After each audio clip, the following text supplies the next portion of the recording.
How to verify your identity on Apple Pay without ID. Hi everyone, welcome back to our channel. Today in this following tutorial, I'm going to show you how you can verify your identity on Apple Pay without ID.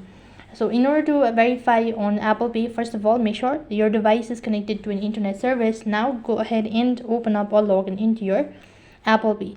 Once you're logged in, that's going to direct you to the home page, and then go ahead and tap on the card icon. Once you do that, go ahead and select verify ID. So here you'll be able to see the method or instructions on how you can actually verify your identity.